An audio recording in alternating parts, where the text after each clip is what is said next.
Audio Jungle. Sebelumnya, saya ingin memperkenalkan diri terlebih dahulu. Nama saya Gani Tangku, mahasiswa dari Universitas Sumatera Utara, jurusan Agroteknologi Istanbul 2018. Di sini, saya ingin menjelaskan perkembangan ekspor dan sumbangan devisa produk kakao di Indonesia. Sebagaimana yang kita ketahui, Indonesia merupakan salah satu produsen biji kakao terbesar di dunia. Industri pengolahan kakao sangatlah penting dalam memberikan kontribusi terhadap pertumbuhan ekonomi nasional, di mana saat ini Indonesia merupakan negara pengolah produk kakao olahan ketiga dunia setelah Belanda dan Pantai Gading. Industri pengolahan kakao kita telah dapat menghasilkan produk kokoa liquor, kokoa butter, kokoa cake, dan kokoa powder. Sebagai salah satu negara produsen biji kakao Indonesia telah mempunyai 20 perusahaan industri pengolahan kakao. Pada tahun 2018, produk-produk olahan coklat tersebut mayoritasnya sebesar 85% diekspor sebanyak 328.329 ton dengan menyumbang devisa hingga 1,13 miliar US dollar.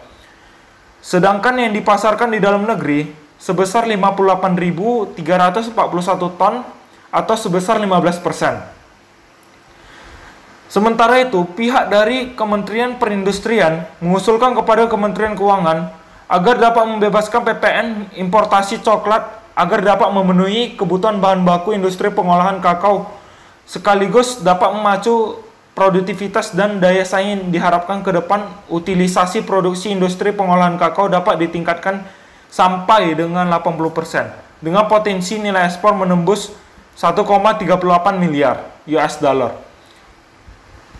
Lalu kedua, saya ingin menjelaskan apakah sampai sekarang biji coklat atau kakao di Indonesia masih jarang difermentasi. Dari sumber bacaan yang saya baca, menurut saya biji coklat di Indonesia masihlah jarang difermentasi. Karena petani kakao sebagian besar mengolah buah kakao menjadi biji kering dengan alat dan cara seadanya. Karena selain keterbatasan sarana pengolahan dan pengetahuan, petani tidak tertarik untuk mengikuti metode pengolahan yang baik karena dipicu minimnya insentif harga. Salah satunya karena perbedaan dari harga antara biji kakao mutu baik yang diolah dengan baik dengan biji kakao yang tidak diolah, perbedaannya sangatlah minim. Saya memiliki alasan atau bukti pendukung yang sampai sekarang Indonesia memiliki kualitas biji kakao yang sangat rendah. Karena salah satunya tidak menggunakan metode fermentasi. Bisa Anda lihat pada kurva tersebut, perbandingan antara negara produsen biji kakao di dunia.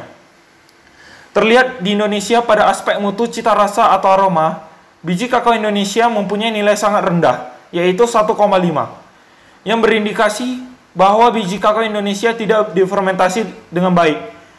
Demikian juga aspek konsistensi mutu dan kadar lemak.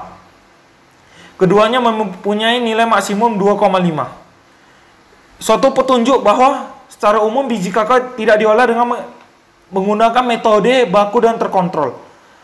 Bahkan mutu biji kakao dari Papua New Guinea bisa lebih baik dari mutu biji kakao Indonesia. Yang dimiliki nilai plus dari biji kakao Indonesia terletak pada aspek ketersediaan dan infrastruktur logistik yang mendapat nilai sedang. Dengan pertimbangan mutu, industri di dunia coklat global lebih menyukai biji kakao dari Nigeria dan Ghana yang mempunyai nilai mutu lebih tinggi, meskipun nilai pada aspek lainnya lebih rendah. Sampai sekarang, industri coklat membeli biji kakao Indonesia hanya untuk keperluan bahan pencampur karena harganya lebih murah. Oleh karena itu, saya berharap kepada pemerintah agar dapat lebih memperhatikan petani kecil kita, khususnya di komoditi kakao, agar biji kakao dari Indonesia dapat bersaing atas kualitas cita rasa, aroma, dan kadar lemak Dan saya berharap lagi ke depan agar kakao di Indonesia dapat masuk kebutuhan dalam negeri tanpa mengimpor dari luar. Sekian video dari saya. Bila ada salah, saya mohon maaf. Terima kasih.